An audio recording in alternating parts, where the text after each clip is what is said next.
ഓണം മലയാളിയുടെ ഹൃദയരക്തത്തിൽ എഴുതി ചേർക്കപ്പെട്ട ഒരു വികാരമാണ് ഓണം.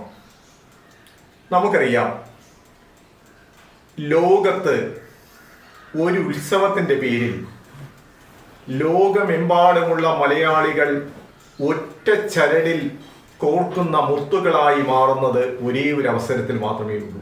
അത് ഓണത്തിനാണ്. അവിടെ ഓണത്തിന് ജാതിയോ മതമോ വർണ്ണമോ വർഗമോ ഇല്ല. ഹിന്ദുക്കളും ആചരിക്കും, ക്രിസ്ത്യാനികളും ആചരിക്കും, മുസ്ലിങ്ങളും ആചരിക്കും, ജൈനനും ബുദ്ധനും പാഴ്സിയും എല്ലാം. ആരാണോ കേരള നാട്ടിൽ താമസിക്കുന്നത് അവരെല്ലാം ഓണം ആഘോഷിക്കും.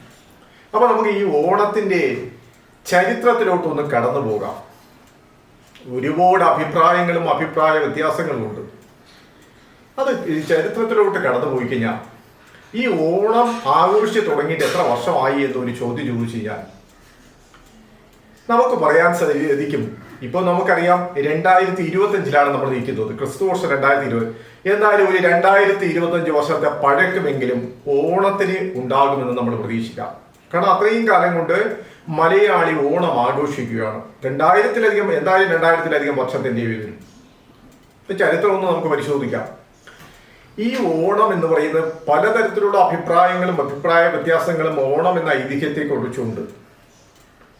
നമുക്കറിയാം, മഹാബലി എന്ന് പറയുന്നത് ഏറ്റവും ദാനശീലനായ, ഏറ്റവും മികവുള്ള ഒരു ചക്രവർത്തിയായിട്ടാണ് കണക്കാക്കപ്പെടുന്നത്.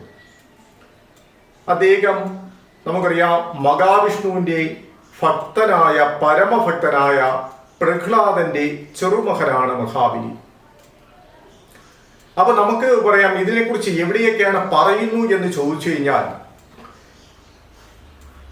മഹാഭാരതത്തിലെ ശാന്തിപർവ്വതത്തിലെ 270 അധ്യായത്തിൽ പറയുന്നു.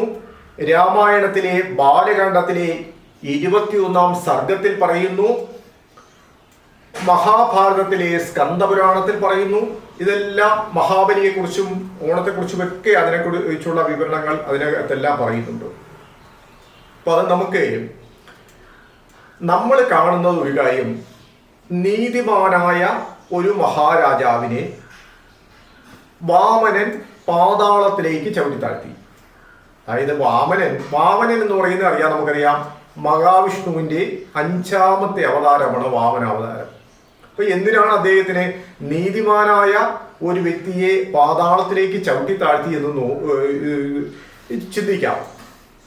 അത് ചിന്തിച്ചു കഴിഞ്ഞാൽ, പ്രജാവത്സലനായിരുന്നു. നമുക്കറിയാം മഹാബലിയുടെ ഒരു ഇത് തന്നെ കേരളീയൻ പാടുന്നത്. മഹാബലി നാടുവാഴുന്ന കാലഘട്ടത്തിൽ മഹാബലി നാടുവാഴുന്ന മാവേലി നാടുവാണിടും കാലം മനുഷ്യരെല്ലാവരും ഒന്നുപോലെയാണ്. കാരണം എല്ലാവരും മനുഷ്യൻ എല്ലായ്പ്പോഴും ആഗ്രഹിക്കുന്ന ഒരു കാര്യമാണ് തുല്യതയോടുകൂടി വസിക്കുക എന്ന് പറയുന്നത്. അവർക്ക് കിട്ടുന്ന ആനുകൂല്യം എനിക്കും കിട്ടണം എന്നുള്ള തുല്യതയോടുകൂടി വസിക്കണമെന്നുള്ള ആഗ്രഹം മനുഷ്യനുണ്ടായ കാലം മുതൽ ഉള്ളത് തന്നെയാണ്. അപ്പൊ അങ്ങനെയുള്ള ഒരു മഹാരാജാവായിരുന്നു മഹാബലി. അപ്പോ അതിൽ മഹാബലിക്ക് കൂടുതൽ അഹന്ത വന്നുപോയി. കാരണം താൻ ഏറ്റവും വലിയ നീതിമാനാണെന്നും ന്യായസ്ഥനാണെന്നും തന്നെ വെല്ലാൻ ആരുമില്ല എന്നുള്ള ഒരു ധാരണ അദ്ദേഹത്തിനു. കാരണം നമുക്ക് തന്നെ ഒരു വലിയ ഇതിലോട്ട് നമ്മൾ വരുമ്പോൾ നമ്മളെ ഒരുപാട് പേർ നമ്മളെ ആദരിക്കാനും അംഗീകരിക്കുവാനും തലയിലെടുക്കാനും ഉണ്ടെങ്കിൽ നമുക്ക് തന്നെ സ്വയം തോന്നും നമ്മൾ എന്തോ ആണ് എന്ന് തോന്നും. അങ്ങനെ ഒരു അഹന്ത മഹാബലിയുടെയും മനസ്സിൽ ഉടലെടുക്കുകയാണ്. അപ്പോ പുരാണത്തിലൂടെ പറയുന്നതെന്ന് പറയുന്നത്, മഹാബലിയുടെ ആ അഹങ്കാരത്തെ ശമിപ്പിക്കുവാൻ വേണ്ടിയാണ് മഹാവിഷ്ണു വാമനാവതാരം രൂപം കൊണ്ടത് എന്ന് പറയുന്നു. അപ്പോൾ നമുക്കറിയാം ഇതിൻ്റെ ഒരു പ്രത്യേകത,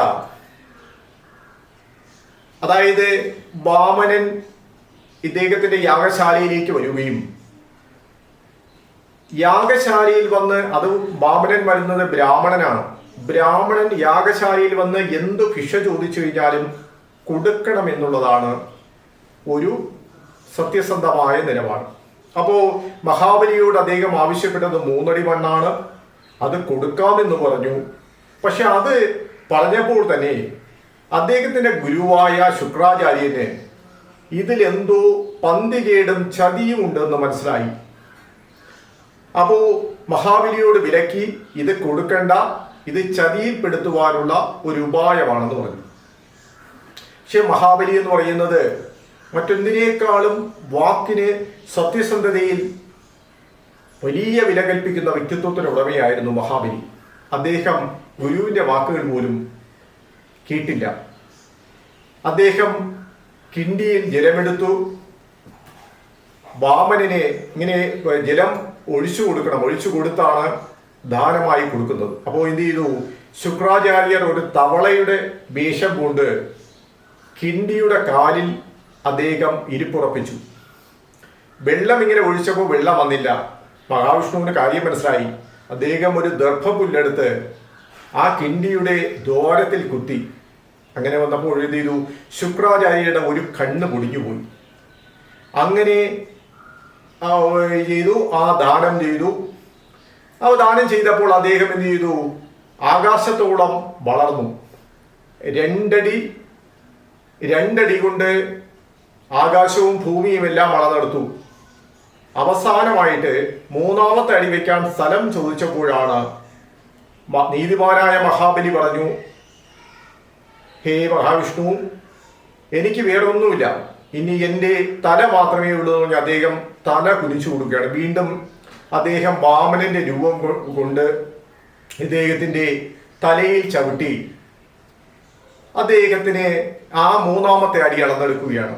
എന്നിട്ട് അദ്ദേഹത്തിനെ പാതാള ലോകത്തിലേക്ക് അയക്കുന്നു, അവിടത്തെ അധിപനാക്കി മാറ്റുന്നു.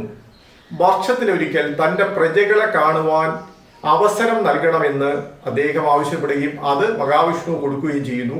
അങ്ങനെയാണ് തിരുവോണം ഉണ്ടായത് എന്നാണ് ഐതിഹ്യം പറയുന്നത്. അതെന്തോ ആകട്ടെ, എന്തായാലും നമ്മുടെ മലയാളികൾ, ഇന്നത്തെ മലയാളികളോട് ചോദിച്ചു കഴിഞ്ഞാൽ നിങ്ങൾക്ക് പറയും ഓണത്തിന് വലിയ സവിശേഷതയുള്ളത്. ഇന്നത്തെ ഓണം നമുക്കറിയാം, ധാരാളം സാധനങ്ങൾ വാങ്ങിക്കുന്ന, ഇഷ്ടംപോലെ കച്ചവടം നടക്കുന്ന ഒരു കാലഘട്ടം. പക്ഷെ പഴയ മലയാളികളോട് ചോദിച്ചു കഴിഞ്ഞാൽ അറിയാം ഓണത്തിന്റെ മാഹാത്മ്യം എത്രയുണ്ടെന്ന്. എൻ്റെയൊക്കെ കുട്ടിക്കാലത്ത് ഏറ്റവും കുറഞ്ഞത് 1 മാസത്തിന് മുമ്പേ നമ്മൾ ഓണത്തിന് വേണ്ടി തയ്യാറെടുക്കുമായിരുന്നു. അതായത് വള്ളി കൊണ്ട് ഊഞ്ഞാലിടുക. അന്ന് കയറൊന്നും വാങ്ങാനുള്ള പൈസ ഇല്ല. മാത്രമല്ല, കർക്കിടകം എന്ന് പറയുന്ന പഞ്ഞമാസം കഴിഞ്ഞ് വരുന്ന ചിങ്ങം എന്ന് പറയുന്നത് ധാന്യങ്ങളെല്ലാം വിളഞ്ഞു കിടക്കുന്ന, നെൽപ്പാടങ്ങളെല്ലാം കൊയ്യാൻ കണക്കാക്കി കിടക്കുന്ന, ഒരു വലിയ പ്രകൃതി തന്നെ വളരെ സന്തോഷത്തോടെ ഇരിക്കുന്ന, എല്ലായിടത്തും വെളിച്ചവും വെട്ടവും, കാരണം മഴയൊക്കെ മാറി സമൃദ്ധമായ ഒരു കാലഘട്ടമാണ് ചിങ്ങമാസം എന്ന് പറയുന്നത്. കൊയ്ത്തുത്സവങ്ങളുടെ ഒരു കാലഘട്ടമായിരുന്നു. അപ്പോൾ എല്ലായിടത്തും ആളുകൾ ആഹ്ലാദത്തിലാണ്. ഓണത്തിന് തന്നെ 10 ദിവസം ആഘോഷിക്കാം. അത്തം തൊട്ട് 10 ദിവസമാണ് ഓണം ആഘോഷിക്കുന്നത്. അതുകൊണ്ടാണ് ഈ ഓണപ്പൂക്കളം ഇടുമ്പോൾ തന്നെ 10 റൗണ്ട് അതിനകത്ത് വയ്ക്കും. ഈ 10 റൗണ്ട് വയ്ക്കുന്നത് എന്ന് പറയുന്നത് 10 ദിവസത്തെ പ്രതിനിധാനം ചെയ്യുന്നത്. അതായത് അത്തം മുതൽ 10 ദിവസത്തെയാണ് 10 റൗണ്ട്. ഇതിനന്ന് നാടൻ പൂക്കൾ, ഇന്നത്തെ പോലത്തെ, ഇന്ന് നമ്മുടെ കച്ചവട സ്ഥാനങ്ങളിൽ പൂക്കൾ വാങ്ങിക്കുമെങ്കിൽ അന്നത്തെ കുട്ടികൾ പൊരിപൂവേ എന്ന് പറഞ്ഞുകൊണ്ട് രാവിലെ തന്നെ ഓരോ ഇടത്ത് പോയി പൂക്കൾ ശേഖരിച്ച്, എന്ത് ആഹ്ലാദകരമാണ്. നമ്മുടെയൊക്കെ കുട്ടിക്കാലം എന്ന് പറയുന്നത് വയലും ഓരോ വീടുകളും വിളകളും എല്ലാം കയറി ഇറങ്ങി കാട്ടുപൂക്കളൊക്കെ പറിച്ച് ഇതിടും, ഊഞ്ഞാലാടും, പന്ത് കളിക്കും, ഒരുപാട് കളികളാണ്. മാണിക്യ ചെമ്പഴുക്ക കളിക്കും.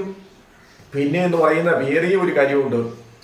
ഈ 10 ദിവസം സമൃദ്ധിയുടെ കാലഘട്ടമോ, പൊതുവേ ഓണമാസം സമൃദ്ധിയുടെ കാലഘട്ടമാണ്. അന്ന് നമുക്കൊക്കെ, നമ്മുടെയൊക്കെ കുട്ടിക്കാലത്ത് നമുക്കറിയാം, ഭക്ഷണത്തിനാണ് ദാരിദ്ര്യം, ഓരോ കുടുംബങ്ങളെയും ദാരിദ്ര്യം ചൂഴ്ന്നു നിൽക്കുന്ന കാലഘട്ടമാണ്.